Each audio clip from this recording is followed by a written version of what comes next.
sensei natin yan.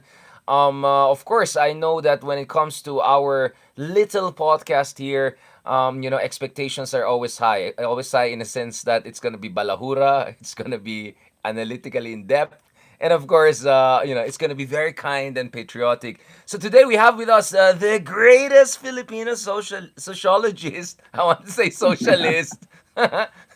Walden Bello, Dr. Bello, thank you very much. Thank you very much for joining us. Oh, happy to join you, Richard, anytime. So Mm. obviously, as you can guess, we're going to talk about Donald Trump shortly. I want to talk about a lot of things, including Latin America, an area you're very, very familiar with. Last time I checked, your PhD dissertation was on Chile.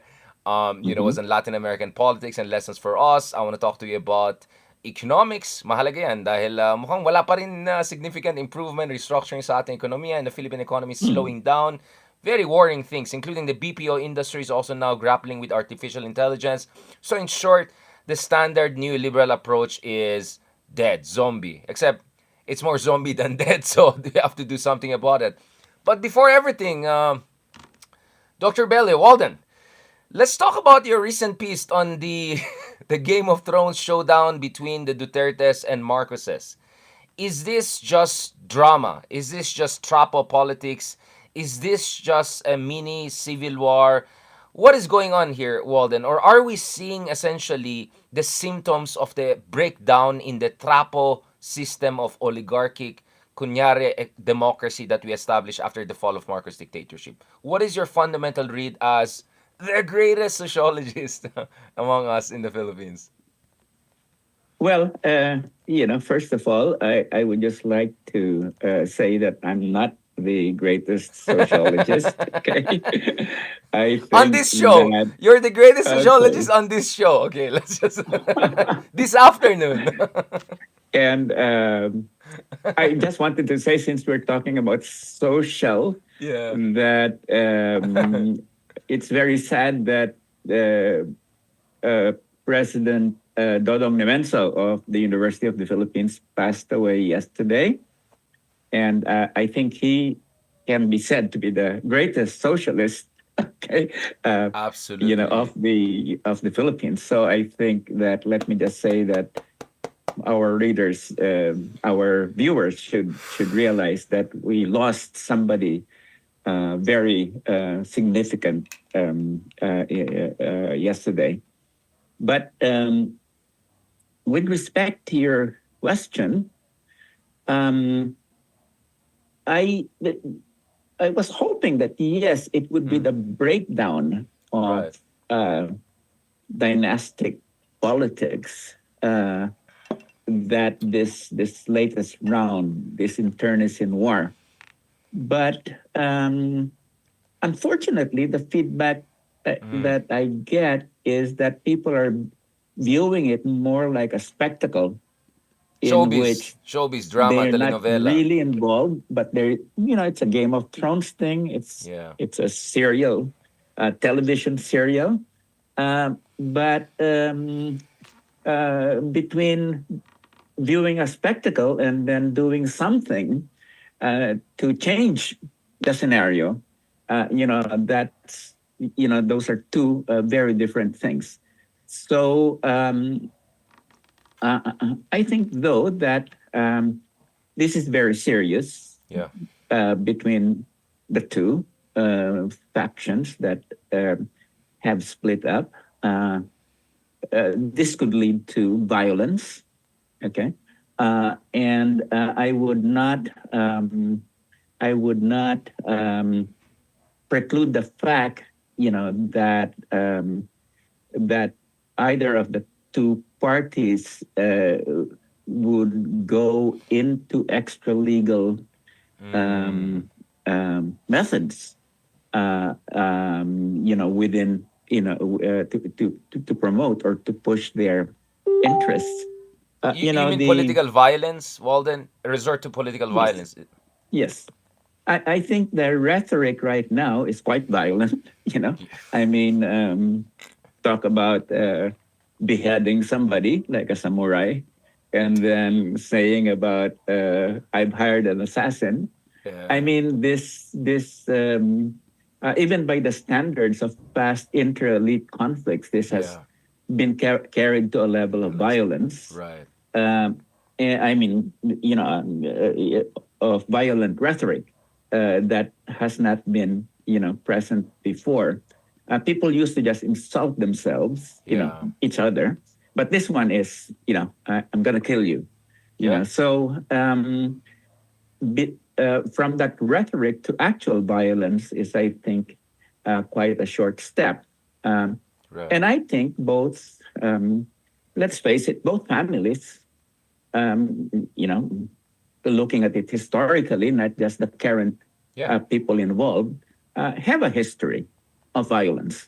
So, we need to take that into account that this could spill over to extra constitutional and extra legal conflict. So you think that while the public, tinitrato nila ito parang telenovela, parang showbiz, of course, ginawang comedy, memes, yung Mary Grace Piatos, obviously, I'm referring to all of those Mhm. mumbo-jumbo names popping up in the confidential fund of Sara Duterte. We'll discuss corruption and good Mhm. governance very shortly. What you're saying is that we have crossed a threshold. The threshold whereby I don't think I can think of any other country. Walden, I think, if there's one person in the world that I will respect as being more world informed than me, is probably you. Can you remember any other country in the past 50 years when the vice president openly, not once but twice, threatens to kill the president? One is by beheading and another one is by hiring an assassination. But just to be clear, Walden, of course, we are talking about legal experts here. Sabi ni Sarah, hindi naman daw siya threat kasi conditional threat. Only if you kill me, I'll have you killed. It's like, I don't know Yeah, what legal yeah, theory they have in Davao, yeah, but let's not go yeah. too much to Davao kasi kung saan mapunta ang usapan, Walden. But going back to this, can you think of any other country where at least the rhetoric is this level? The vice president threatening the president. I mean, this is crazy. Not really. The closest, really, is the United States with Trump, Yeah, but Trump has not crossed the threshold. He has yeah, said he's going to exactly. Yeah, punish his enemies, yeah, and he attacks Biden and threatens that he would pursue revenge against right. Biden, but he has not. Trump has not said has crossed the border to assassination. Yeah, I think this is I can't think of any other place. And as I exactly. said, Right, the exactly. closest really is Trump. And it's not even close, right? Even Trump is Oh, not and that it's not close. even close. Yes. Yeah, maybe some of his supporters, when they say, things they said about Hillary Clinton in the past and now, but it's just crazy. It's nowhere on earth can you find something like that. You and I have been covering other parts of the world, including the Middle East, which we'll discuss shortly also. But even in the Middle East, I cannot think of a situation like that. This is really Oh crazy. no, no. In the Middle East, they don't threaten. They They just do finish the right job. away. They just roll in the tanks and take over. Right. Ibang level na OG yan. Well then, now let's go to the sociology of this to a certain degree. What you said kanina is, essentially sinabi mo is neither the Marcoses nor Dutertes are necessarily shy of using extra constitutional means for their political objectives. If people remember the Marcos Senior who was accused of murdering a political rival, right? That ended Yeah. him in jail, and then eventually he acted his way out, and the rest is history. The Dutertes, I don't even need to go through the whole ledger, right? Nevertheless, having said that, Walden, you were among the first persons. I think Randy David came close to that with his term Dutertismo. But you were the one who openly used the letter F word, which is no, I'm not talking Mhm. about that F. I'm talking about fascism. In Mhm. your estimation, as a sociologist, like strictly speaking, as a sociologist, not because historians tend to get like, oh, if you don't have like an imperial Nazi army, you're not a fascist. I don't buy that. It's sociological analysis. From a sociological analysis, are Duterte's fascists? Are Marcoses of the same variety, or are they conservative right wing? I mean, how can we even classify these people who are at odds right now? Well, I think that so many times the F word has been used. The fashion. That this person is a fascist, that person is fascist. But I think the important thing when we talk about people who have fascist tendencies are really the propensity to, in my sense, use violence, Yeah. go beyond, constitutional sanctioned means of conflict. Right. But of course, there are other things to that. For instance, aside from the propensity to engage in violence, we're also talking about having a kind of a populist base that one develops in the fever pitch to oppose your enemies. Also scapegoating and all that. But Yeah. the point, I think, the most important thing is this propensity Yeah. and the ability to engage in extra constitutional means, particularly violent means. So I would not be um, too nitpicky about applying that word. I think to dynasties that have proven that they can resort to violence um, and, in fact, have conducted themselves, in power, and we're talking about, 27,000 people that some people, in fact, estimate to have been killed in the extrajudicial campaign of Duterte. What else is that? I mean, that's fascism. Yeah. And basically, to say that these were the people that they had to be killed because they were a threat to society. Yeah. I mean, that's sort of scapegoating. Yeah. And all of And those scapegoat exterminationist, right? It's an exterminationist exterminationism, rhetoric. Yeah. yeah, Dehumanizing whole groups of exterminationist people. rhetoric. Yeah. That's, in fact, that's maybe fascism is too kind a word to Yeah. use for that, but it's certainly exterminationist.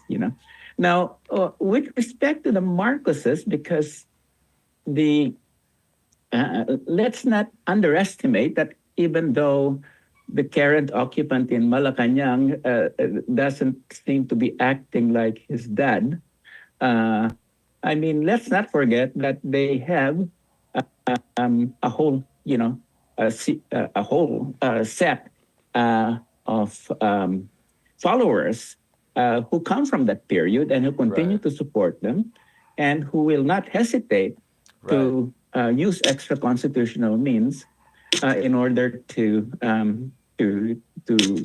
to save their leader or to protect their leader as it well. So so that's why I hesitate when people Mm. say that, hey, we're talking about a killer, the Dutertes versus Marcos, who seems to be, not exactly like his father. I hesitate really to Mm. take that argument, but say, hey, you have to realize that these are two dynasties that have a record of using force and violence, and that's what we really need to look at, not particular personalities only.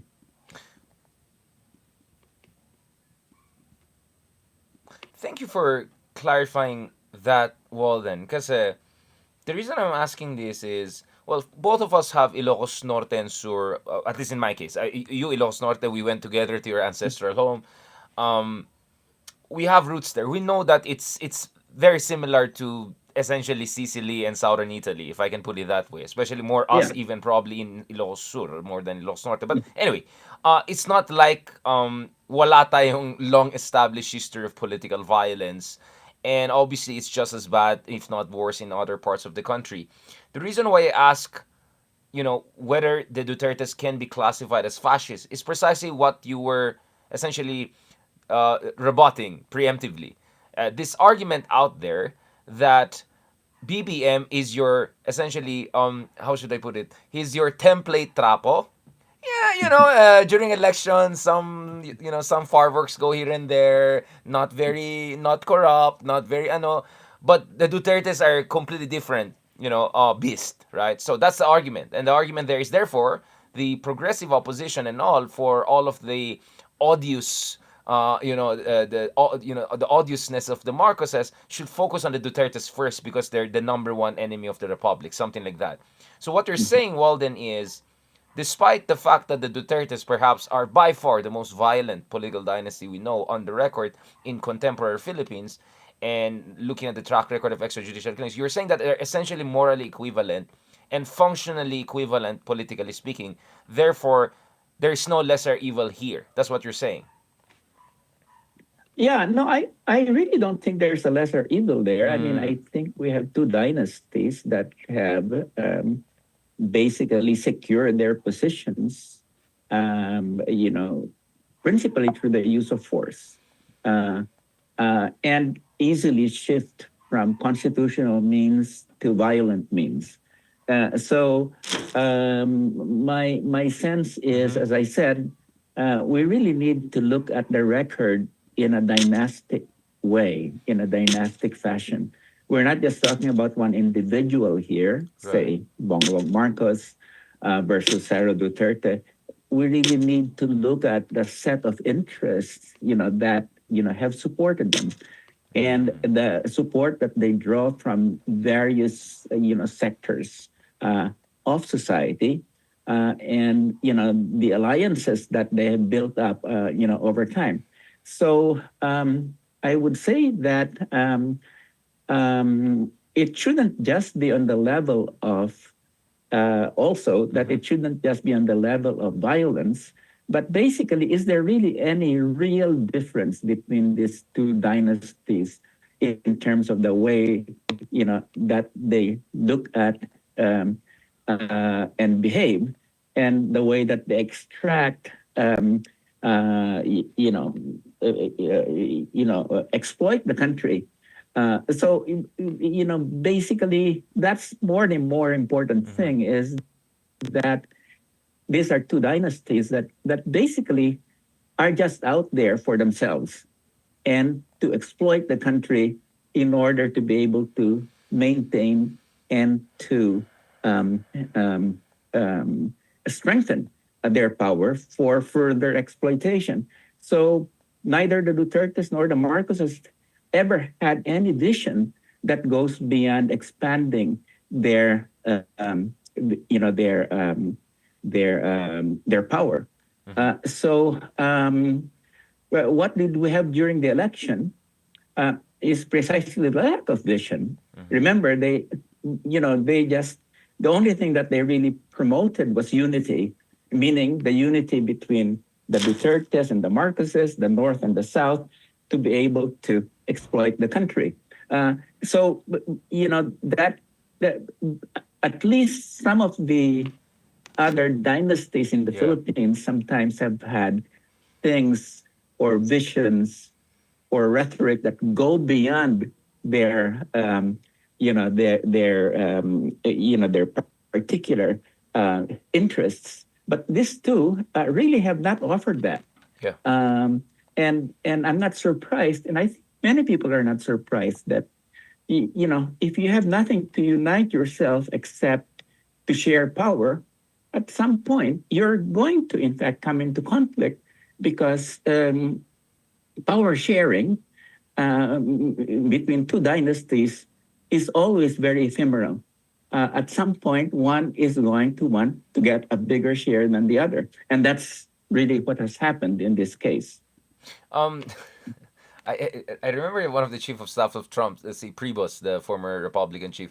He described the Trump cabinet as a zoo without fence, and said something like, "If you put a lion and a snake and a crocodile and all next to each other without fence, there would be blood." Is this what happened essentially, right? That you had two, notorious dynasties next to each other, brought together by narrow self-interest, and I'm sure you may agree with me. As soon as they realize there's no really competition or threat to them, meaning there's no, powerful opposition to check them or hold them accountable, they went at each other. So you see this fundamentally as Yeah. a power struggle. Yes, it's fundamentally a power struggle. And I think it's now going to be more unpredictable, Richard, because the main guarantor of the security of the Marcoses was really the United States. Yeah, And we had, and as I wrote in my article, the Biden's, Biden was very close to Marcos, and yeah. Marcos basically gave Biden what he wanted, which was more military control, military bases in the Philippines. Now, basically, the subtext there was that it was Washington's endorsement, that really was the central thing that kept the Marcoses in power, because the Philippine military, as I said, is a creation of the United States. Mm. It's never going to go against the wishes of the United States with respect to who to support. And Malacanang was being supported by Biden. Now that's what's happening now is that is questionable, if whether or not the Marcoses or Bongbong is going to enjoy the same level of support from Trump. Why, And this why is would you why say I that? think, Why would you say that? Trump was very good. How is Imelda, my great friend? I mean, yeah, but that's Marco Trump, Rubio. I mean, some of the people who are gonna run his daily affairs. I don't know about Trump's brain. Once in a while he might say something crazy, but the people are gonna run it. Whether it's Hackseth, whether it's Marco Rubio, these are your traditional China hawks, right? And these are people who are gonna double down on countries like the Philippines as a kind of a spear of the as a tip of the spear pointing at China, isn't it? well, I basically this is, I think, where Mm, I would say we stand back a bit, because mm, if you remember, Trump said, for instance, that he would not waste one American life on those rocks in the South China Sea. And Clarita Carlos again reminded his former boss about this. But I think what we need to see here is that uh, although Trump is very much engaged politically, I mean economically, I mean, he's going to carry out the trade war vis-a-vis China, and carry out the technological war against China. I don't think that he's going to essentially um, carry on the same kind of confrontational, military confrontation of China that Biden has. Remember, in his first term, Trump was mainly engaged with economic mm-hmm. confrontation with China. But the military confrontation was really the one that Biden introduced into the whole equation. And it's a very fluid situation, because Trump has been known to tell the South Koreans and the Japanese, that hey, they have to pay for their defense. Mm. It's not, they cannot just automatically rely on the United States for that. And he's also told that to Taiwan. And so, what I'm just trying to say at this point is that we can make no assumptions about the Trump's Asia Pacific policy, beyond, of course, that he's going to impose tariffs on everybody, including the Philippines. Okay, and Maybe not even that is to, not to sure. I mean, maybe even that is not sure. Although I personally met the person who took over Lighthyzer's job. He is a Lighthyzer's protege, and we were in a forum last year, and I in front of everyone asked, should we de-risk also from Trump? Because Trump is as threatening as China. And the next thing he ends up as a the trade yeah. representative of Trump. But going back to that, no. My point, Walden, is I agree with you that with Trump, really no one knows. I don't think So his yeah. own brain knows what he's gonna do, right? So there's always gonna be this shadow of, is he gonna cut a deal with China? I mean, is he gonna do some corrupt deal? My point is the best bet we have in terms of credible prognostication is to look at the composition of people who are going to occupy top positions of government in the Pentagon and State Department. And to be frank, Walden, I see continuity from Trump 1 to Biden 1 and Trump 2 more than rupture. I mean, my sense here is that they may be even more aggressive in pushing us to toe the line, just as much as we don't know what Trump himself will do. I'm talking about the Mhm. team, the administration. In fact, Yeah. my worry is we'll be even more forced to go tough on the Taiwan question, to go tough on the South China Sea Mhm. question, and that we our room for maneuver will be further squeezed. But again, I understand what you're saying. What you're saying is that at least during Biden, there was this understanding that Marcos, don't worry, you're doing what we want. We're gonna be with you, and I think that was very important for Marcos to feel confident Sure. and relaxed and all. Mhm. Now, Mhm. obviously, the other side of the equation, Walden, here is China. To what degree do you think that the Dutertes are a proxy of China or not? And are we seeing a double Cold War here? Duterte versus Marcos Cold War, not yet open civil war, and also how the U.S.-China Cold War is affecting that equation. Yes. Just but before we leave the China thing, I Sure, think sure. we just have to realize that there's a very strong isolationist base in the make America great again.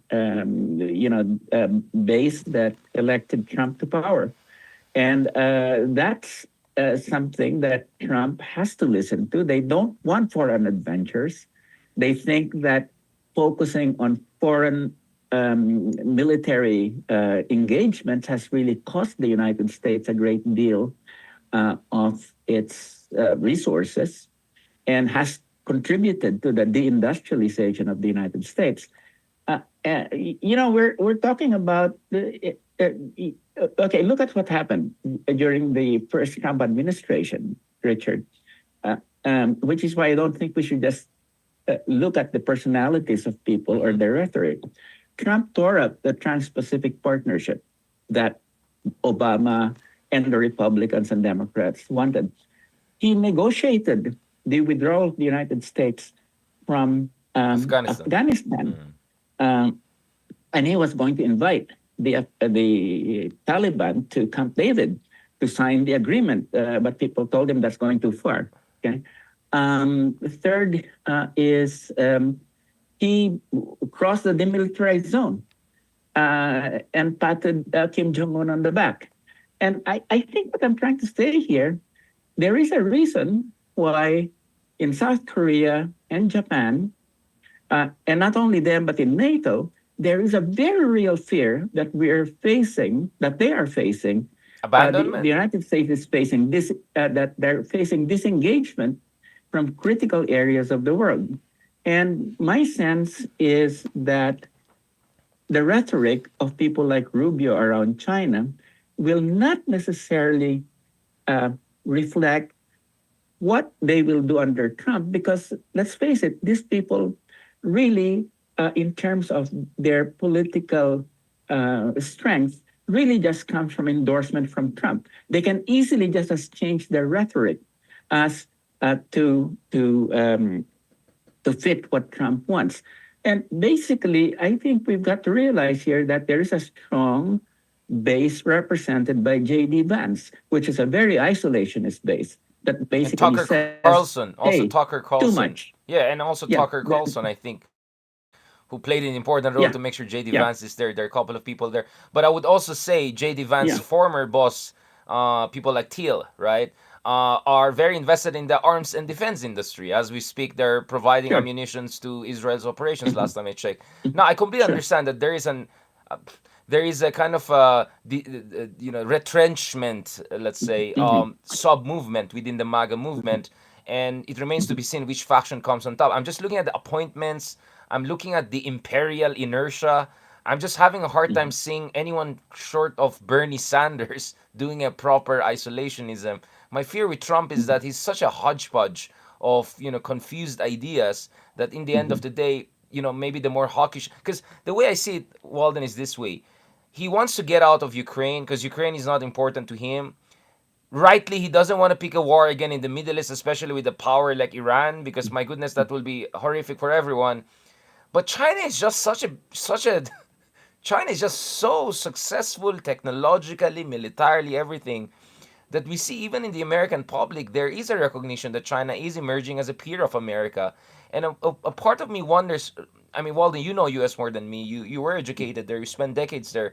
a part of me, I don't think Americans will ever accept not being number one, and that China is knocking at their door, or at least that's their perception. And in that sense, even a so-called isolationist America may not be involved in Ukraine or in Gaza or Lebanon or against Iran, but they cannot. I just don't see how they can ignore China, seeing how bipartisan the so-called China threat is. I mean, for me, it's not so-called, but obviously for progressives in general, it's much more so-called than real.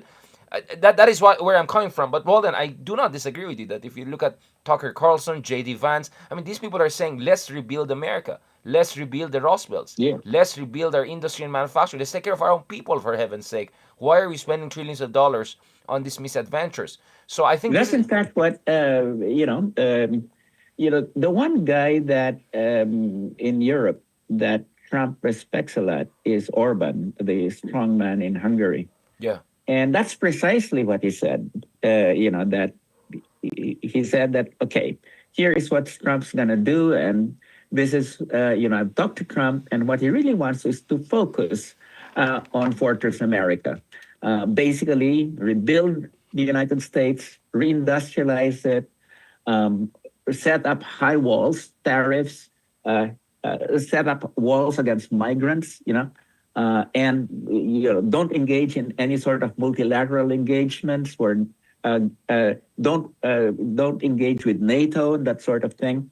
And if you're gonna strike unilaterally. So I think we're really up for my sense, Richard, is this that Trump one couldn't really do what he wanted to do because there were still a lot of globalists there, especially the defense secretary, Mattis, whatever. I think what you're going to see now is that the globalists are going gone, and the Chinese are gone, and what he has is just a set of obedient people Yes, that will man. Yeah, respond to his loyalists. Yeah. instincts. Yeah. So I'm just trying to say that yes, he's unpredictable, but let's not also realize that there are a set of forces that are forcing him to concentrate on the United States and on building a fortress America. So and Mm. the allies of the United States are rightfully worried Mm-hmm. about what's going to happen at this point. But coming back to the Philippines, my point is that um, the automatic security that was provided to the Marcoses by their alliance with Biden is cannot be taken for granted at this point. I mean, sure, there's House Imelda and all of that, but that's Trump, right? But basically, Trump also knows that you know the Marcoses, Harris, and Biden were very close. Mm. Okay, and he doesn't like that. Okay, I mean, this sort of closeness is not something that's going to endear these people to Trump. So I guess what I'm trying to say is that we're probably going to. The point is this: security provided by total support from the United States can no longer be taken for granted by the Marcoses. I think we're now up to a fairly fluid period. The point that I'm trying to say is that the signals to the Philippine military and to other forces within the Philippines is becoming more ambiguous at this point in time. So long as Mm. the Philippine military felt that the United States was in full support of the Marcoses, they wouldn't move against the Marcoses. Right now, and I think Duterte has realized this. His veiled, it wasn't even veiled, call, for the to the generals to help to intervene because of the so-called fractured governance in the Philippines. I think the results of the U.S. elections had something to do with that. Mm-hmm. I think it's now become more fluid in terms of the signals that are being given to the military. So that's what I'm trying to say is that you're entering a more unpredictable period, and it's not automatic that the Marcoses hold the cards, Mm. you know, in this conflict. I would say that before the U.S. elections, I think that they held the cards. They had the upper hand. Afterwards, right now I'm not sure that they have that. Well, I'm looking at Jill Biden's interaction with Trump. I saw, Biden's interaction. They seem to be doing very well together. So I think Biden is so pissed at being thrown under the bus, and maybe this Kamala loss after all is, you know, Yeah. politicians are politicians. All I can say is our fellow Ilocano BBM Walden. I don't think he will lack in schmoozing power. I think if there are OGs in schmoozing, it will be the Marcoses. So let's see how the Marcoses will schmooze and insinuate themselves into the Trump world. Let's see how things are going to move forward on that front. But I take your point that Trump is Trump, right? There could be rupture, there could be doubling down. And that Mhm. opening in itself creates some. No, the reason I'm telling this, Walden, is because the DDS, the Duterte supporters, are really banking on Trump rescuing Duterte. I don't know where that logic comes from, but their idea is that because Duterte is anti-globalist and Trump is anti-globalist, they essentially have a populist international. I don't know, maybe you can put Viktor Orban and all of that there. I generally find that ridiculous, but I do agree with you that that maybe Trump will throw everyone under the bus, and then that opens up possibilities. Now, Walden, what about the China side of this equation? How do you see the China hand?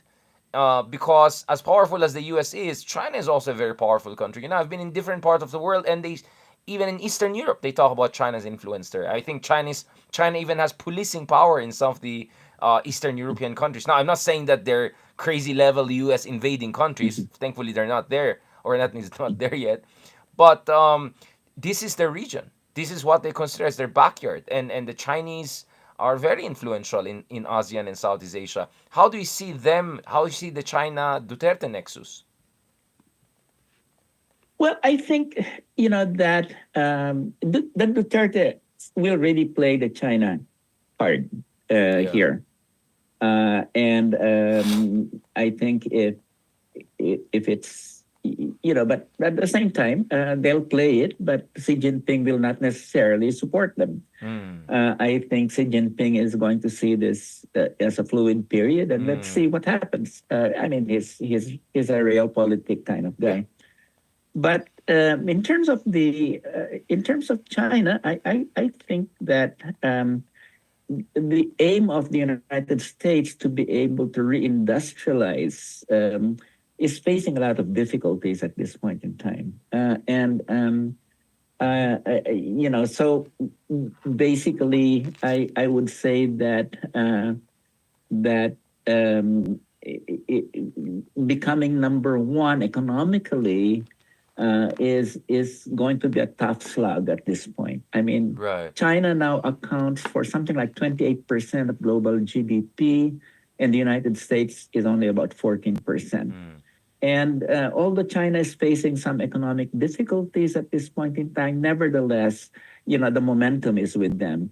And they've already made You mean trade, breakthroughs in right? Well, terms then of advanced. you sorry, you were referring to trade and manufacturing, right? Because as a share of global GDP, U.S. is still number one at around Yeah, no, no. 23%. Yeah, I'm talking about 28% of the growth 28% of the growth of global GDP So you're in talking the about period. contribution to global GDP growth. Yeah, Yeah, obviously it comes from contribution. China. Yeah, Fundament. contribution to Yeah, yeah, global GDP. yeah. Um, GDP growth. Yeah, China yeah. surpassed the United States several years back. By purchasing power parity, China is now the biggest Yeah, it's already economy. the biggest. A long time ago. Yeah, yeah, a Sure, long time ago. sure. Yeah. But of course, in dollar terms, the United States is still the biggest. But I guess what I'm trying to say is that they have the economic momentum Yeah. despite some difficulties, but they're still very far behind militarily. The United States still spends something of the order of $900 billion a year, Yeah. as opposed to 300 billion the part of China. And the idea that somehow the Chinese are beginning to catch up Mm-hmm. is I, I don't think that's going to happen before the half the second half of the 21st But century. Walden, But I guess But Walden, I guess China is yeah, not a global military power, so they can concentrate that 300 billion. In fact, if you use purchasing power parity, China probably spends close to 600, 700 billion. sure, They can concentrate that in our region, right? Because we're in sure, their sure. backyard. Yeah, of course. But again, you've got to look at that, because the United States has devoted so much to the military. It's so far advanced. Mm-hmm. We're just okay. Just take a look at their aircraft carriers. China has the United States has 11 carrier task forces, all state of the art. China has about three carriers, and they're of 1970s Soviet design. And no, aircraft carriers are very important because of the way that their offensive Mm-hmm. naval capabilities, which is very important in the Western Pacific. Okay, so that's not there. But at the same time, we're looking at, as you said, China considers the Asia Pacific its sphere of influence. Now, China, Trump is a dealer, right? A Mm-hmm. wheeler dealer. And he it has to come to this recognition, that from a natural geographic or geopolitical point of view, this is China, is dominant in the area, and that any effort to match China's dominance is going to be quite futile. Are you there, Richard? Yes. Yes, yes, I'm there. Uh, I'm there. Yeah. yes. Yeah. So basically, what I'm trying to say is that, are we facing a period of selective engagement with the United States? Because what we had with Biden and Obama and Clinton, and even before that, was the United States was engaged everywhere. And this is the reason that it frittered away its power. Yeah. But I think what you're now seeing is that you have somebody who is more inclined to a spheres of influence sort of thing. Like, let me just give you two examples. I think one is when it comes to Eastern Europe, I think Trump's tendency will be to just grant that as the Soviet sphere of or Russian sphere of influence. Uh, I don't think it's going to push for the expansion of NATO. I think, if anything, there will be much less commitment to NATO. And when you come to the Western Pacific, here's where I think that Trump will be looking for a deal with Korea, North Korea, and a deal with China. Now, what that will mean Mm-hmm. is up in the air. It's quite unpredictable at this point in time. But I guess what I'm trying to say is, that whether we like it or not, the fact that Southeast Asia and the Asia Pacific up to Northeast Asia will become more and more and more China's sphere of influence, Mm-hmm. barring a major uh, war, is, I think, yeah, probably it's going to go that way. So Mm-hmm. those are the constraints that U.S. power is facing at this point in time. Well, then perhaps my divergence from your take on this is on two levels. On one level, I think people like John Mersheimer kind of got it. Like Mersheimer's idea is that Ukraine, the Middle East, among other things. I mean, these are areas that, of course, are very important to the United States, and the U.S. wants to remain dominant in the three areas of East Asia, Persian Gulf, and Europe for obvious reasons, right? The industry, the technology, resources, but of these three regions, obviously it's East Asia, which is the most important by far in the 21st century, because this is where the concentration of population and growth and increasingly technological capacity is. Just look at Japan, Korea, Taiwan, and China together. I mean, Taiwan alone is 90% of global high-end semiconductor production, right? ASEAN is coming on board, and India. So my first point is that I my sense is there will be some degree of retrenchment, but it will be selective retrenchment, meaning a bit back from Europe, a bit back from the Middle East, like let the Israelis and the Europeans take care of those areas. But I just have a hard time seeing the US also giving up Asia because the stakes here is much higher, which brings me to the second level. I also see a hard time, Walden, and I hope you also consider this point of view, that the Indias and the Japans and Australias and all of these countries will want China to be the dominant force. I mean, I was just in New Delhi the other week and at the Japan India Forum, and it was really about Japan and India trying to recruit other middle powers of Vietnam, some a country you're very familiar Mhm. with, because Vietnam doesn't want to be also in China's sphere of influence. Sure, So I sure. think what we're looking at here is the possibility that the Modis and I don't know Ishiba, whoever is, Yeah, or will try to schmooze with Trump and say, okay, Trump, I get it if you don't wanna help Ukraine anymore. I get it if you just wanna outsource to Israel whatever you wanna do in the Middle East. But come on, this region, man, we don't want China in charge. This region is too important. Let's work together. We'll pitch in more. So that's my sense, whereby I feel that Trump may have a kind of a universal isolationist sensibility, but structurally it will be much more difficult to withdraw from our sure. region than Yeah, Europe and the w- Middle East. So w- Ukraine will be the sure, easiest one by comparison, I would say. sure. I think, let me just put it this way. I think clearly South America and North America, will be definitely the U.S. sphere of influence under Trump. Okay, so and it's going to be worse for Cuba. It's going to be worse for Venezuela and many other countries in terms of U.S. influence. But so the Monroe Doctrine is going to be restated several times. But I think what you know countries like Korea and and Japan and India are looking for at this point is how do they accommodate China's power? Mm. Um, if in fact they cannot rely on the United States that much anymore, because in fact the key word that came out of the first Trump administration and what is coming out now is that he's unpredictable. You can't predict what he's gonna do. Yeah. So I think He's the predictably signing of unpredictable. He's predictably sure, unpredictable. sure. Well, just the signing of this Philippine Japan agreement. In terms of Reciprocal hosting access agreement. militaries, Yeah. has a lot to do with Japan in looking at, hey, what do we need at this Yeah. point if the United States, can't be relied on? I mean, we have to rely on all these other powers. So I think what you will see is a politics of accommodation Mm. on the part of Korea, on the part of Japan, on the part of India, rather than a policy of confrontation with China. So at the level of the economics, I think the integration into China's economy is going to be faster than with respect to the politics or to the military.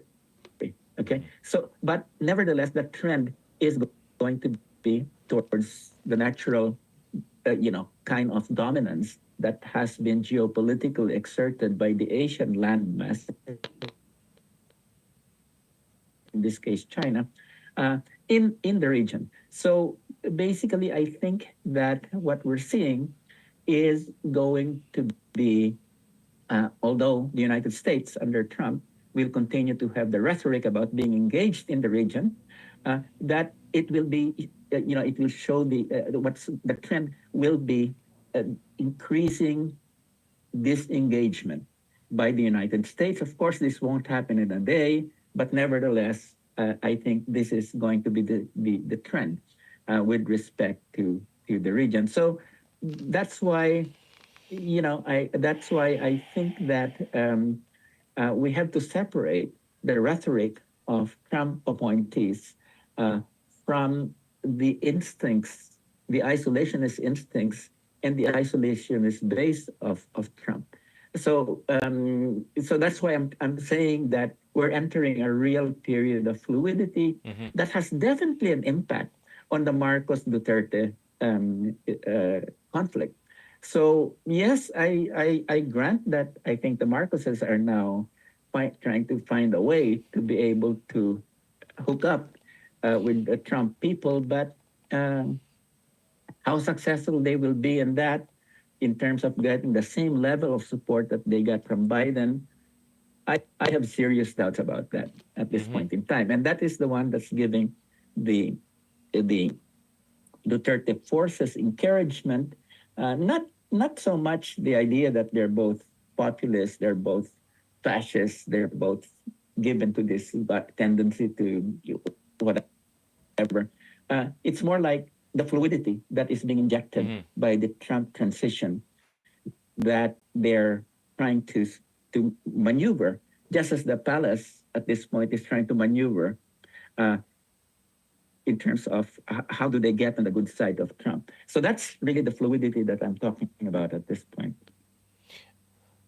Yeah, indeed. I mean, I think many people are sensing an open here. That's what disruption brings, right? It brings a sense of possibility, right? And it Mhm. could obviously, cut both ways.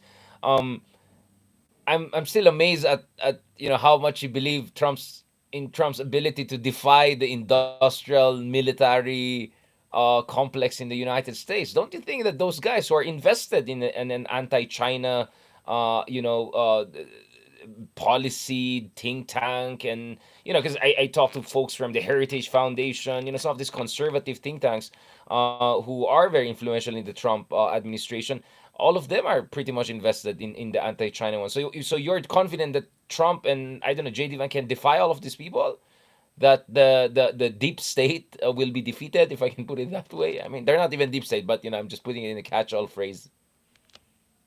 Well, remember that Trump eh, has something to settle with the military.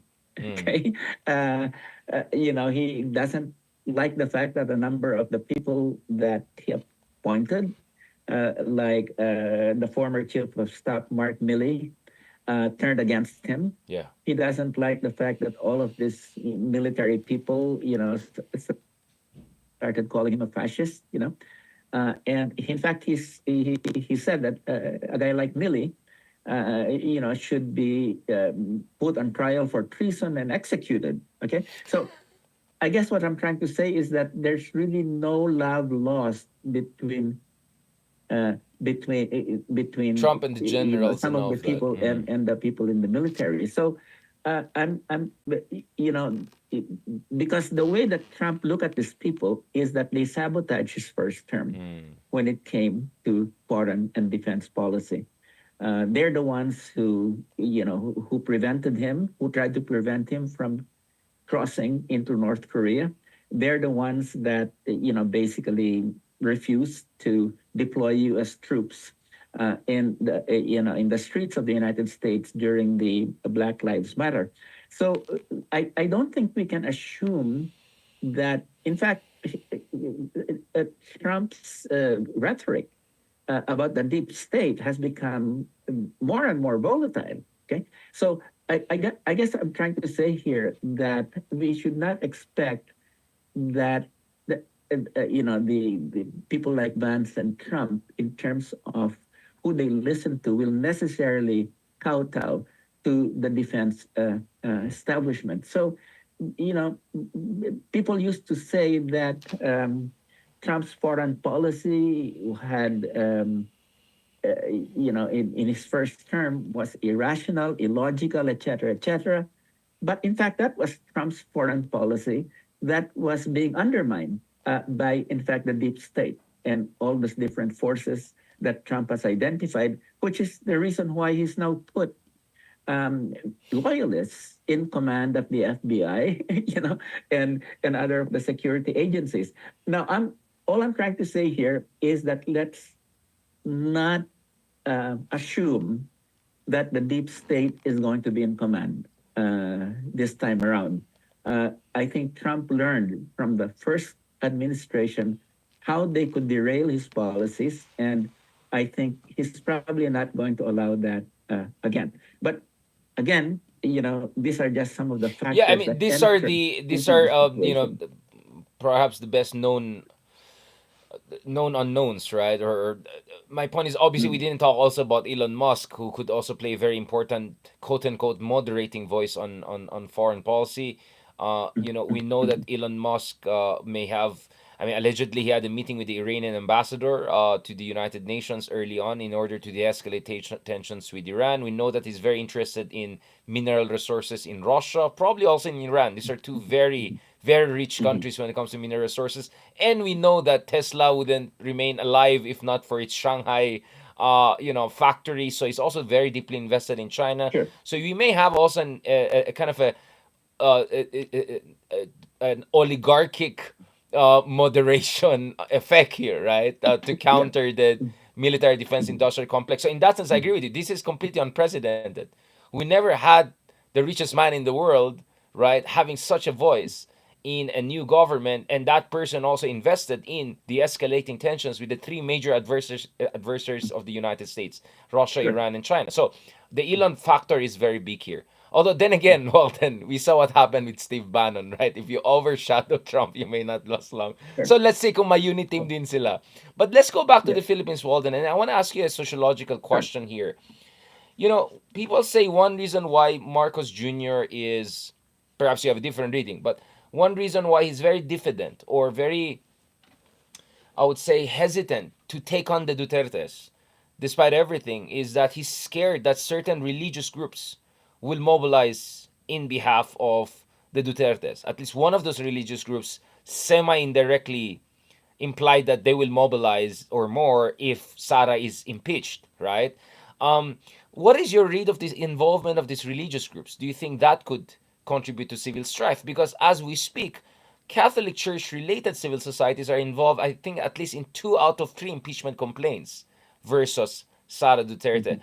As a sociologist, how do you see that perspective? The role of religious institutions in shaping Philippine politics and how that plays into the Duterte-Marcos strife. Well, I, I think that as we've seen, Mm-hmm. in the case of Kibuloy, okay, that that that particular religious group, while it might have suffered certain setbacks, continues to be quite influential. Okay, and they have um, boots on the ground, to use a military term. Okay, and there are other religious groups that could also play that role in evangelical sectors. Mm. Vis-a-vis the Catholic Church, which has been mainly involved in terms of the liberal side of things. Okay, Right. the so I I would say that they can play an important role, but I doubt whether very much they could play the decisive role. For instance, I very much doubt if Mm-hmm. they'll be able to bring people together in an EDSA type, EDSA 2 Right. or EDSA 3 type of mobilization. I and maybe the reason that they're really hesitating to really push through with that is because they're not sure of their numbers. So I would say that in terms of the conflicts, between the Dutertes and the Marcoses, it's not so much the religious groups, but Mm. really the alliances within the elites, the Yeah. dynastic alliances, the family alliances, and the institutions, the bureaucracy, but in particular the military. And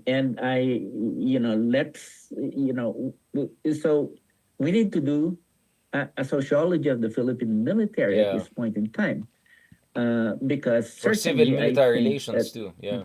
sure. I think in the 6 years that he was president, Duterte cultivated a lot of the top generals and the top officials of the Philippine military. And the military under Marcos used to be basically Ilocano run, right? But I don't think that the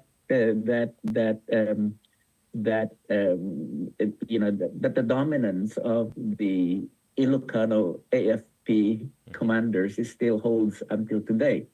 it might, there might be some appointees that are, in fact, still very much in the um, loyalty to Marcos Well, tradition ang of meron yata Ilocanos but based in Davao and Mindanao. Like it's like we had like for sure, instance Secretary Lorenzana Ilocano but Bukidnon, yeah, and we yeah, also have those yeah. hybrid versions. So right, that kind of stuff. So I guess that loyalties, I believe, have become more diffuse Mm, than during the Marcos senior era, right.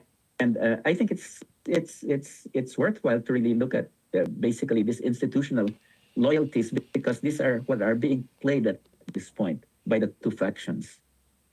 Right. Now, well, I want to transition to the opposition. I mean, whatever, however way you want to describe it. Obviously, there's the traditional liberal opposition, and then you have Risa Akbayan, more social democratic or democratic socialist, Mhm. stripe. Sorry, and then obviously you have the Makabayan bloc, and then there are also other progressive groups, including yours. How do you see things developing for them, and do you think there could be a rupture here? Is there more space for them to mobilize?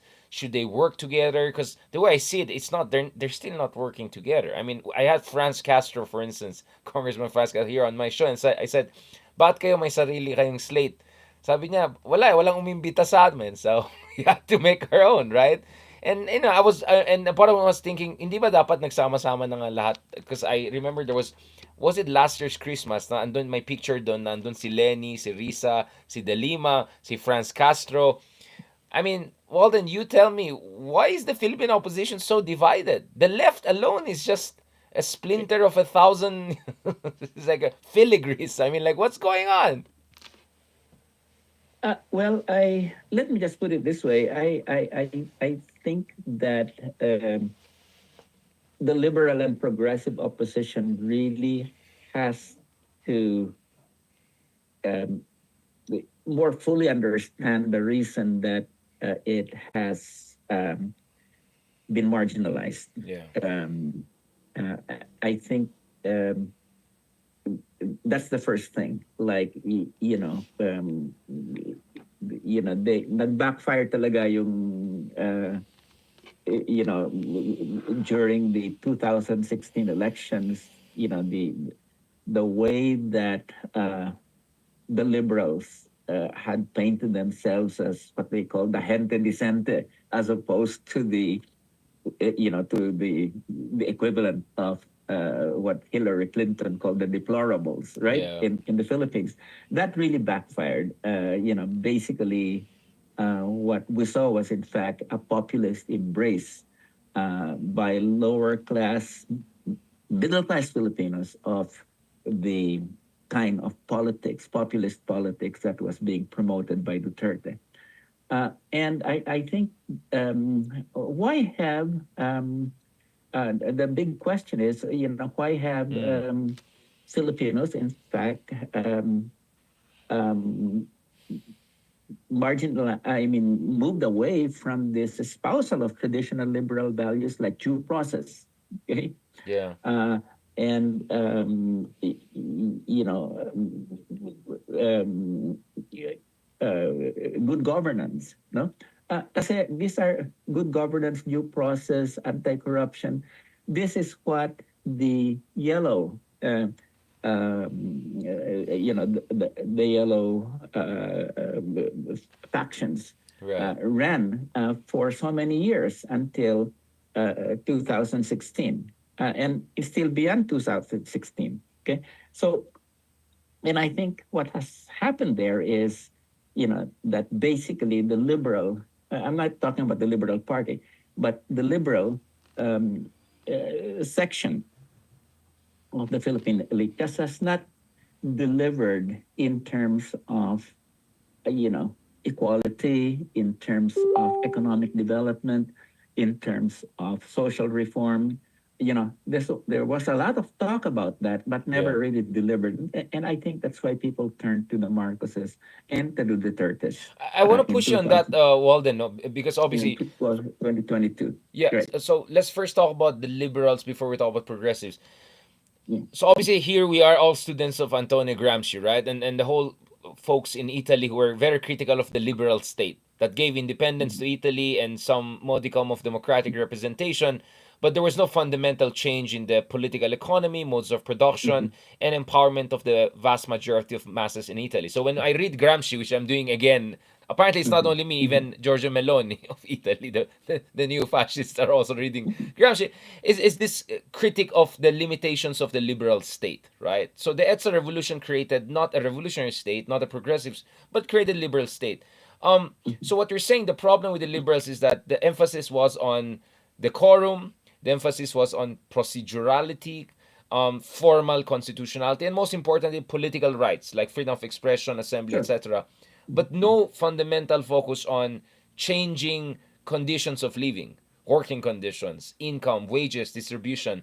And you think that is one of the reasons, if not the main reason, that they find themselves so marginalized?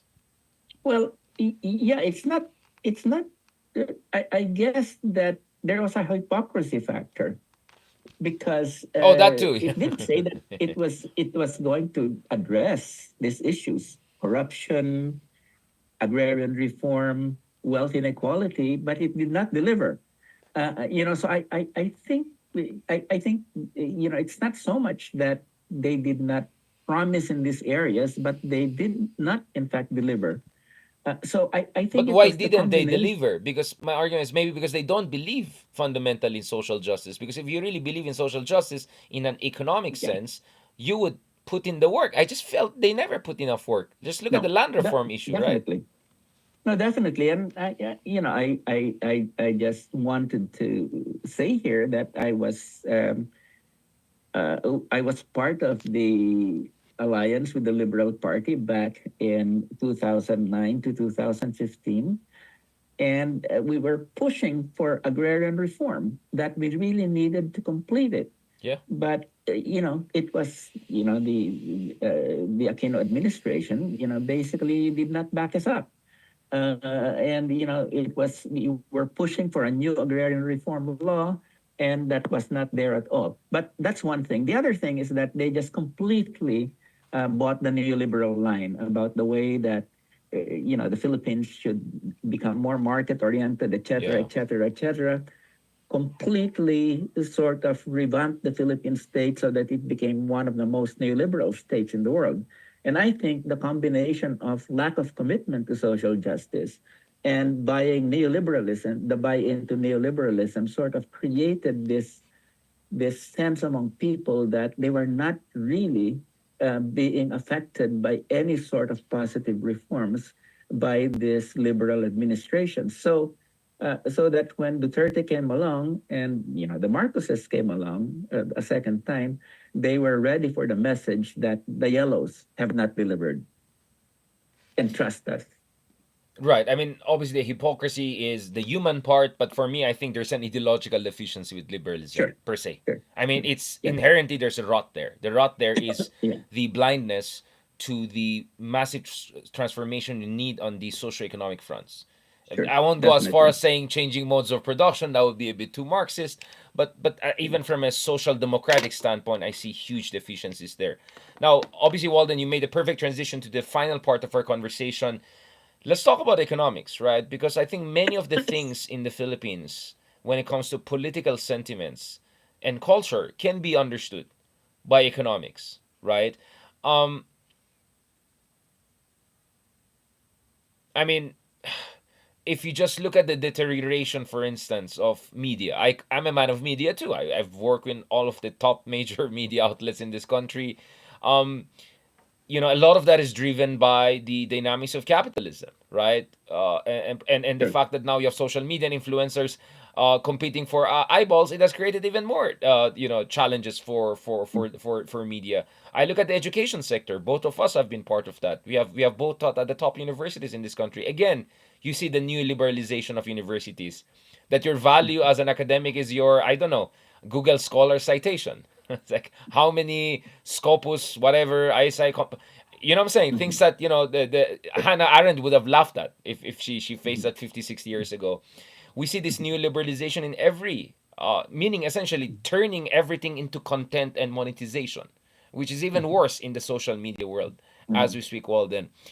But obviously, you can also understand neoliberalism in a sense that the Philippines is not creating sectors that create sustainable growth.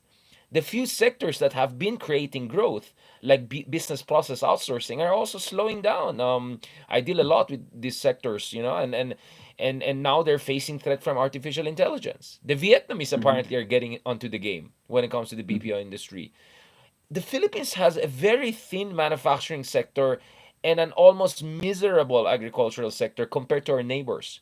Vietnam, Sure. Indonesia, Thailand. I don't want to even talk about Japan, Taiwan. I mean, those guys are way ahead of us. Why do you think, Walden, has our country so bought into this really self defeating neoliberal package?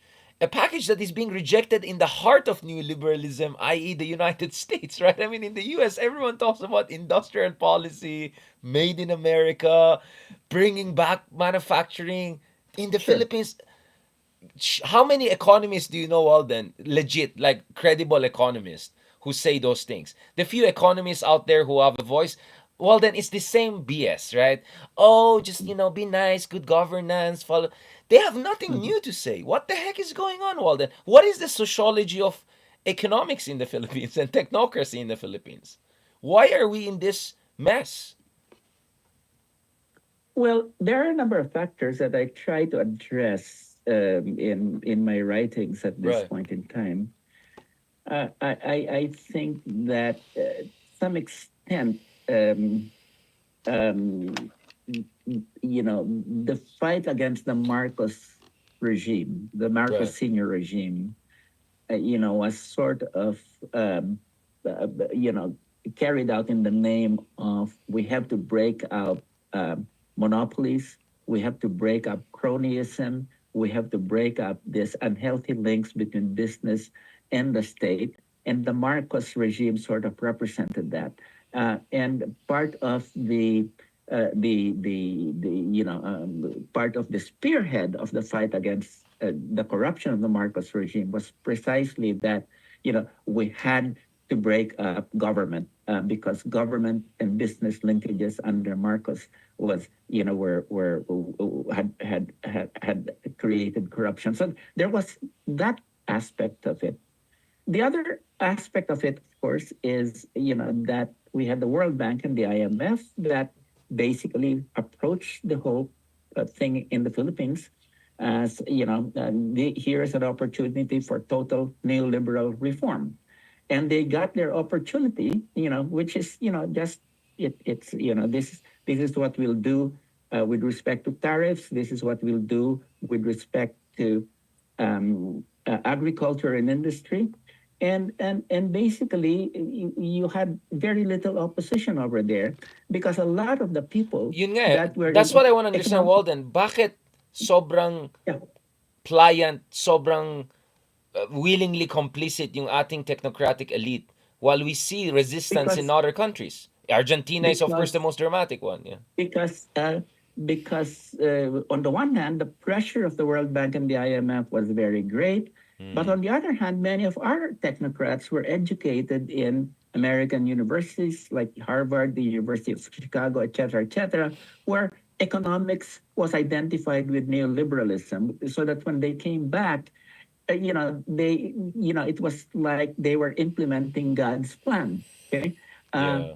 and what has happened is that they did not have the pragmatism of our neighbors, because Right. our neighbors like Thailand, Yeah. Malaysia, and others, they basically said, okay, let's have free market reform, but they actually did not practice what they preached. It was more They actually, performative, right? Yeah, yeah, yeah, yeah, we'll do it, but they performative. played Yeah, along. Yeah. let's be pragmatic. Yeah. Let's not bring down tariffs. Let's. The important thing was they wanted to preserve their industry and their agriculture. What we had in the Philippines is, as you were very right, we had a doctrinaire, technocratic class that basically believed in neoliberalism, and applied it with a vengeance, beginning with the Aquino administration, but especially during the Ramos administration. And it was had the support of the World Bank, IMF, and the World Trade Organization. So the problem right now is that even industrial policy, which would involve a lot of creative state involvement, Yeah. is something that they don't understand because it does not fit into their paradigm of change. So now have a very conservative technocracy. The UP School of Economics really must be abolished because it's really just producing the same Hey, kind of Walden, neoliberal there are my thinking. neighbors in Asia. Like, you don't attack our Sure, neighbors. sure. I'm kidding. I'm kidding. And in fact, during my speech on, if you were there, Richard, Yes, during yes. my speech when I was awarded the Right. Amnesty International Human Rights Defender Award, I said that we really need people like Shelito Habito and all of these neoliberals to be tried by to be Now to you're be tried attacking just my like we neighbor can on come my to sue newspapers others. page. No, just kidding. Like, Yeah. Walden, No, you're really so putting me basically, in trouble here. yeah. But basically, what I was trying to say is that they're just as much problem as human rights violators when you have them as helping destroy the manufacturing base of the country, the agricultural base of the country, and leaving Filipinos with no other choice but to migrate to other countries. I mean, if you were, if an ordinary Filipino know what's wrong, okay? Manufacturing is dead, agriculture is dying, services are very weak at this point in time. The only place to go is abroad. That's an economy, that's a basket case. But our economists don't see it that way. They would want more and more free market at this point in time. Absolutely don't get the state involved in the economy in a productive way. And I think this is part of the problem. We have not learned what other people have learned in Malaysia, in Thailand, and others, which is that we must have very pragmatic economics that really concentrates on building up our manufacturing, industrial, and agricultural capacity and goes beyond the doctrine of free trade and free markets. This is what we lack at this point in time. And this is why, until we have this intellectual revolution, it's we're headed down to more and more economic marginalization. Richard, the image that I use is uh, Right. in the Matrix. You have all of this people who are plugged into the Matrix, where they have this dream, that they're living in a fantasy world and Yeah. they love it. Okay, and I think this is the same thing that we have in the Philippines right now. People are plugged into this neoliberal world of dreams when the reality is something very different. And what you need to do is to unplug people from it. Okay, unplug people from the matrix, but that's not going to be very easy for us to do Uh, at this point. Walden, building on that matrix thing, I mean, isn't there also a sociology in a sense of the fact that a lot of people have been running the Philippines and including its technocracy? Yes, some of them may have come from a humble background, but a lot of them are in very comfortable circumstances. Oh yeah. And the fact that we have a feudalistic culture coupled with American libertarian, I mean, like, we got the worst of combination, right? Spanish haciendero culture, right? Um, American anti-state libertarianism of the late 19th century, right? All of these things created a very toxic ideology of the ruling class, if I can, let's call it the superstructure, right? And if you look at it, like, a lot of these technocrats and all, a lot of these people in position of power, actually, well, they have very good lives, right? And for some reason, they don't seem to be very troubled by the fact that, thanks to their policies or their contributions, directly or indirectly, vast majority of ating mga kababayan, they don't have even a basic dignified life. I mean, Walden, you know it. Dignity is a very important thing in other cultures. The whole Tunisian revolution, which became Arab Spring, started with the assault on the dignity of a vegetable vendor who could not accept being slapped around in front of everyone. Next thing he did was to self-immolate. The rest is history, right? We're seeing the reverberations until today with Assad falling in Syria. The Arab Spring is not over. For me, one of the things that always shocks me is just the complete lack of solidarity with the rest of the population. In fact, Walden, you are familiar with Latin America, a region we'll talk to. So that's also a region of mestizos, right? Creoles and all of that. Sometimes when I talk to the elite in the Philippines, not only do they look different from the average Filipino, a lot of them have, which cultural and ethnic backgrounds, they talk as if they're not of the same people when they talk about the rest of the country. The way they talk to their drivers, their mates, to people around them, even to their managers. Um, I don't want to drop names, but I've heard even horror stories. Some of them I had the privilege of not meeting. But don't we have a singularly deracinated elite, if I can put it mildly, Walden, which may explain why parang wala silang pake that they never instituted the set of policies to correct past mistakes and put us on the path to sustainable growth like most of our neighbors. My sense is, right, from your own writings and works, if you look at the elite in Thailand, right, for everything we can say about Thailand, at least there was this sense of investment in the progress of the nation, the Thai nation, right? Regardless of their ideology. I would say to a certain degree, even Indonesia and Malaysia are along those lines. Singapore is way ahead of everyone else. Diba? There's a certain sociology of people in power in the Philippines. And I would say Harry Roque is like the caricature of that. Diba? Yung mga medyo nagkaroon ng privilege, the next thing you know, they're even more problematic than your old. Do you get what I'm saying, Walden? I Yeah. mean, I'm becoming very sociological in my amateur way. I look at this, parang, baka naman there's something singularly wrong also with the mindset and the superstructure governing our ruling classes, and that's why we're in this mess. Yeah, no, I fully agree with you. I think the sense of privilege is very strong in our elites. Our middle classes tend to look upward, and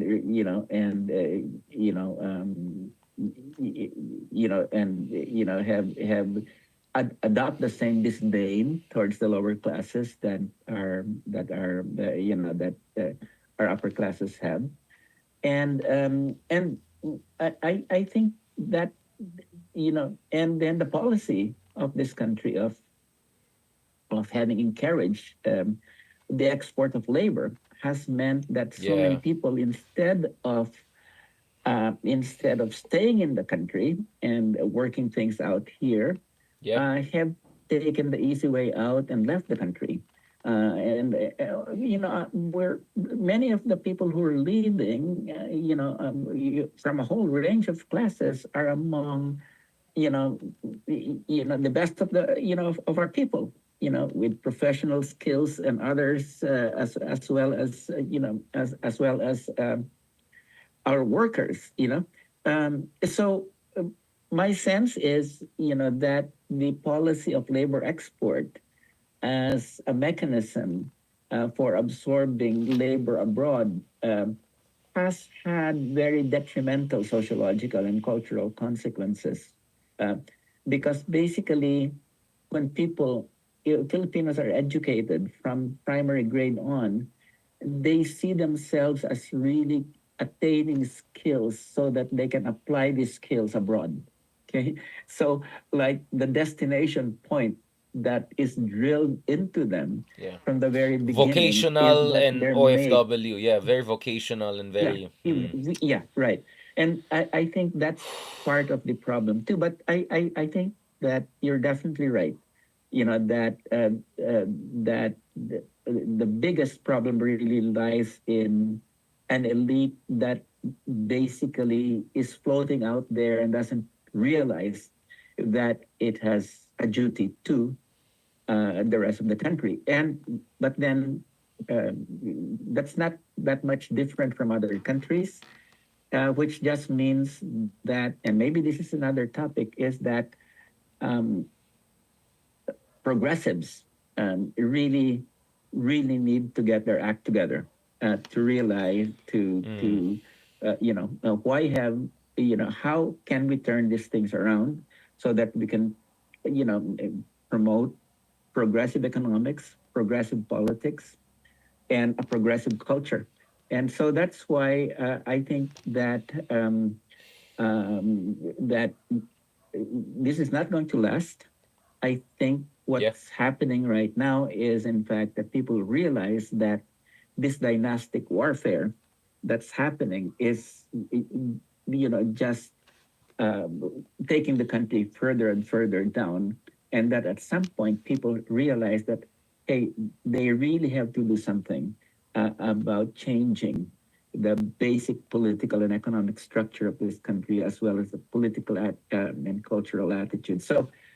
So my sense is that right now people are looking at the dynastic conflict between the Marcoses and Duterte as a spectacle, but it's not going to be always that way. At some point, people will realize that, hey, why should we take sides between these two when they represent the same corrupt politics? So I think that they will come. I'm confident in our people Yeah. that they will come. Well, then, obviously, the last point here is again, Yeah, sure. what must be done? Let's go very Herzen. I won't say Lenin, baka ma-reflect tayo. Herzen who started, and then I mean, what must be what should be done?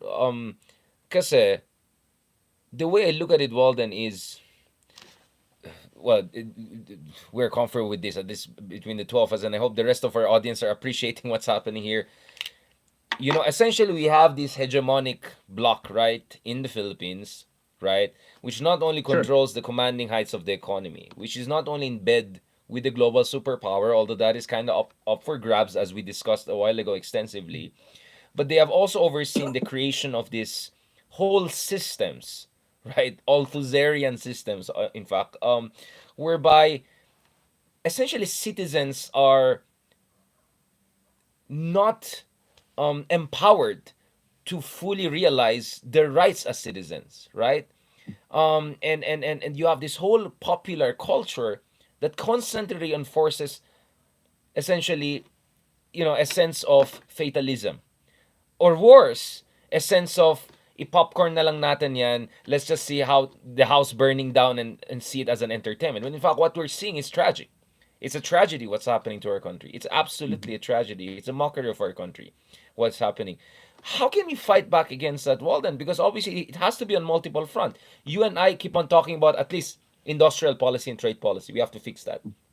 But that's just one technocratic fix. We need Mhm. a cultural and educational pushback too, right? That Yeah, really inculcates definitely. a critical thinking that allows our Mhm. citizens to be truly citizens in the full sense of the word, not just a bunch of people to be corralled every 2 to 4 years Mhm. for elections. Because our Sure. citizens are only citizens during election time, right? That's how they're treated by the elite. Mhm. I know this is a long conversation, Walden, but I just want people to understand where you and I are coming from. I think the reason I'm saying this, Walden, is people watch my vlogs and me and Ronald and all we make fun and all of that. But I think people have to realize we are serious people here. We understand there's Mhm. some serious fundamental problem Sure. at the Mhm. level of even discursive level. And Mhm. honestly, yung humor na ginamit namin, sometimes it's a bit off. I understand, whatever, my Konya accent, whatever. But I hope people understand I'm trying so hard to figure out what is the counter hegemonic bloc we can create to give this country a chance to make our Mhm. citizens full citizens, Walden. And Mhm. I'll tell you what, again, this is not because it's I'm absolutely thankful to having had people like you in my life, Walden. Obviously, as people can see, we don't agree on a number of issues, probably on the whole US China conflict. We have divergence of thoughts. But in terms of moral clarity of what we need para sa ating mga kababayan, what rights they deserve, the egalitarian system we deserve, what is a true democracy. I've been really privileged to have cross paths with people like you, Alden, and believe me, this I'm sure there are so many people way better than me, right, who have also been touched by the progressive values that you have passed down. Again, this in spite of our disagreement on certain geopolitical issues, among other things. But Walden, I want to ask you, Sensei, how can we create that counter hegemonic block to help people really embrace critical thinking? And obviously, this podcasting and vlog is a small part of that. Well, I think you put your finger right into what is needed. Is how do we create this counter hegemonic, multi-level, multi-pronged block? I mean, we. And I think part of it is really throwing challenges to Yeah. the elites. For instance, around let's get a debate going about neoliberalism and bring people into it and bring ordinary people into it, ordinary students into Yeah. it. That, you know, let's talk about industrial policy. Let's talk about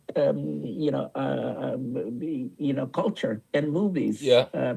And the state of democracy. What is democracy all about?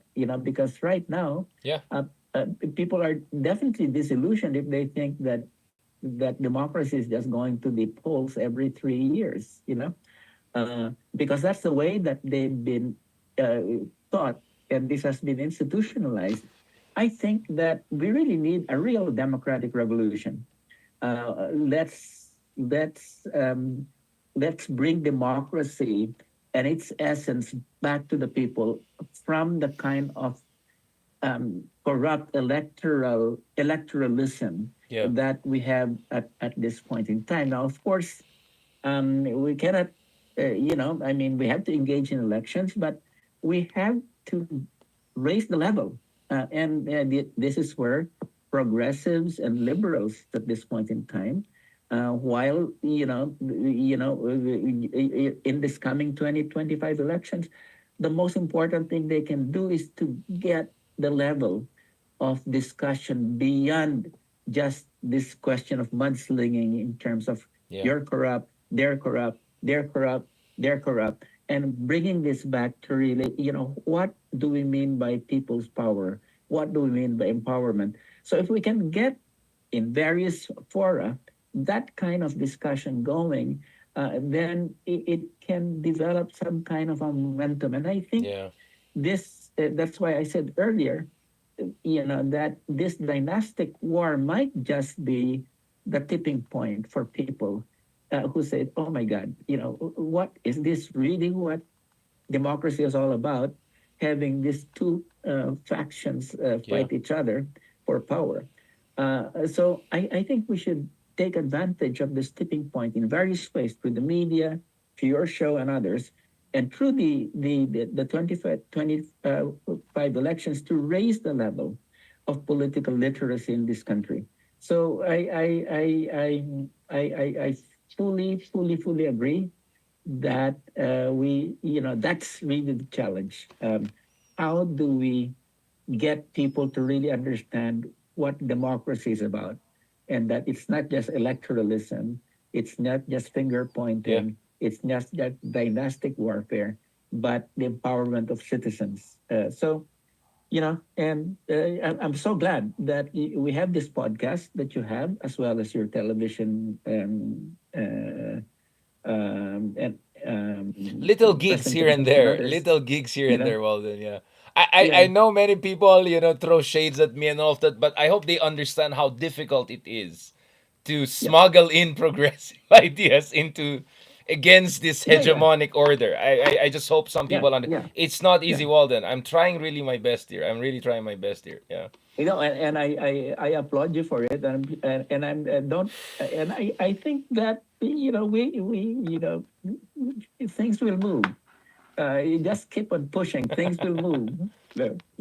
Oh yeah, I'm And having there, fun. Don't worry, there, Walden. I'm having fun. It's not like I'm not having fun. yeah, sure. But let's put it this way, Richard. The 1960s and 1970s up to the 1980s, we had a real uprising of not only political uprising, but an uprising in thinking. We had a revolutionary generation. It wasn't always like this. Yeah. So there might be a pendulum swing so that we go back to an era in which youth, begins to become ambitious again in terms of changing society. I do believe that that era is going to come. It might not come within the next few years, but definitely things can go on like they are at this point. Interestingly, I just remember I ended yung book on Duterte, right? I wrote the Philippines, like Gramsci's Italy, is caught in an interregnum, struggling to anchor itself somewhere between strongman populism, autocratic nostalgia, and an element of democratic resistance, with no clear resolution on the horizon. the Philippines has entered a twilight zone. I'm reading this in 2024. It's even more poignant now, right? Yeah, But right. but Yeah. it precise in that moment of rupture, I think we need this kinds of understanding. I'm probably I won't be surprised. Some people are shocked here to suddenly see me using all of this very post-Marxist new. But I hope people understand. We need a framework. Hindi pwede yung bara-bara lang na solusyon. People are think, oh, charter change, everything will be fine. Federalism, everything will be fine.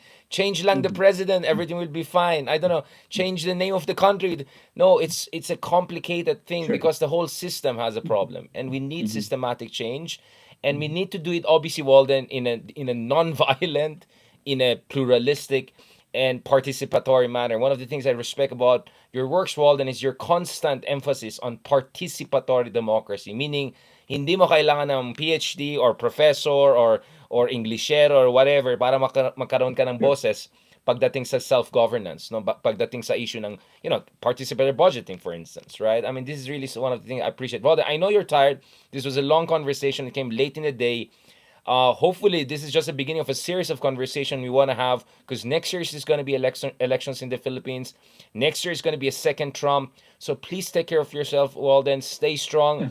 You are a great inspiration to a lot of people. And I like it that we're disagreeing and people can see that, a sensei and a student can disagree and do it in a very respectful manner. But absolutely, we're on the same page, Walden, when it comes to industrial policy and the bankruptcy of the Philippine technocracy, to be honest about it. Kaya ang dami natin, alam mo, Walden, ang dami ko mga haters dahil kay Ronald. Dinagdagan mo pa yung mga haters ko from economic side. Parang, ang dami ko ng kalaban, Yeah. Niloy. It is what it is. Well, the more the more hate mail you get, that means you're doing something right. Yeah. So I'm basically Richard. I've had so many people that have hated me, but we're still here. But we've also have gained people who have come to our side, and I would Absolutely. imagine that. We just keep on trying. Sabi nga nila, parang kanyan, we keep on rolling the boulder uphill. And at some point, we're going to get to the hill. Sisyphus will get to the hill, and and the boulder won't keep on rolling down anymore. Yeah, hopefully we go from Greek to something different, more Scandinavian, like we Yeah, right, Viking it to the other right. side. Enough of this Greek tragedy. Salamat, Walden, and looking forward to talk to you soon. I know you're Yeah, not a particular religious person, so all I'm gonna say is have a lovely time with your beloved ones in these vacations, and yeah. advance Happy New Year, and God willing, inshallah, catch up with you soon Yes, in and person. let me just end also, Please, Richard, please. that I think many people probably know him, but many people have not heard about him. But maybe they should also look into the life of the Dodong, person who departed yesterday, Dodong, yeah, ni Menso. Dodong Manso, because he was really an inspirational figure, precisely promoting paradigms and perspectives that are very important for our people. Yes, actually, well, maybe we should do a search that talks about Dodong Nimenzo's Yeah. legacy, including talking to his widow, Princess Yes. Nimenzo, who Yeah. we spent time with the other week. Maybe I'll ask, is Ronald a credible person to talk about these issues? Is Yeah. Of well course. then, Yeah. yeah, because it looks like every time I talk to a progressive, parang sige na nga si Ronald. It's like I thought I'm dodgy. Apparently, Ronald is dodgier than me. So it's good. I think we're doing something right here. Yeah, yeah, yeah, Salamat, yeah. I have Sensei. Ronald there. Okay, Salamat, Sensei. yeah, Talk to you he soon. definitely will. Yeah, Ronald will stir up ideas, and he'll do it partly with comedy. Yeah. So he's your ideal interviewee. I'm not sure Okay, partly lang. I think it's like 80% humor, 20% political sounds good. analysis. Salamat, Well, maybe. Okay, salamat. okay. Sige, bye Oh, bye. baka Take may it easy. masabi ka, Walden. Sige, good night. Have a good Okay, bye day. bye. Right. Salamat. All right, Buyakasha, thank you very much again sa lahat ng mga nakinig sa atin. I really, really appreciate it. Ayan, hindi ko na-appreciate. Val Jasmine, walang yakang troll ka. Ikaw talagang, siguro, isa ka rin bayaran na troll. Anyway, going back to this. Thank you very much, guys, again for this fantastic discussion we had. Oh my God, naubusan pala ako ng space. Oh, shoot, I have to fix this thing. Thank you so much again, guys, for listening to us. As I said, what we have in this little podcast we have here, um, is at least a chance to look at the bigger picture. And I can see from some of the comments, alam ko medyo purong mga right-wingers din ng mga ibang nakikinig sa atin. Hindi yung mga, may mga right, but I can see even yung mga right-wing friends natin dyan, medyo kadidiyas na ganun, na-appreciate nila yung ginagawa natin. Kasi I just want people to know na may mga tao dyan na who so much love and care about the Philippines, that they're just not looking at it from what angle. They're looking at the whole system and what should be done about the whole system if this country is gonna stand a chance. Yun po ang pagmamahal. Yun ang tunay na pagmamahal. And in that sense, we are all children of Rizal. We are all descendants of Rizal because Rizal really, if you look at his novels, that was a systemic effort and systematic effort on understanding why the Philippines was in such a state of misery and why the Philippines had so much potential and how the Philippines could make it to the next step. So this is kind of a reflection or at least a refraction of what Rizal was trying to bring to the table. So thank you so much guys for your support. Have a blessed day, have a blessed evening. Malapit ng Christmas. Baka naman. Just kidding. Thank you so much sa lahat ng mga nagpadala ng suporta, your stars, your stickers, all sorts of supports. I mean, thanks to you guys kahit papano na-upgrade natin. Nakita niyo naman dun sa interview natin with Sir Ronald and Justice Carpio. Medyo may videographer na tayo. Shoutout kay Sir RJ. Medyo na-afford natin ng konting production at least. So, and of course, we did many studio interviews also this year. Hindi yan mura. So, thank you so much for your support. That made it possible. And God willing, next year, try natin level up yan. Try natin level up yan. Para naman, 'di ba? May konti tayong masabi kasi syempre hindi tayo katulad ng mga ibang podcast diyan na talagang production, ang linis, parang nanood ka ng TV show. But if you want to watch a real TV show, on my part, watch The View from Manila, right? Kung saan pinag-usapan natin ang latest geopolitical issues and events. So check that out also on One News, and libre yung mga episodes na yan on Spotify and YouTube. Thank you very much. God bless and talk to you soon.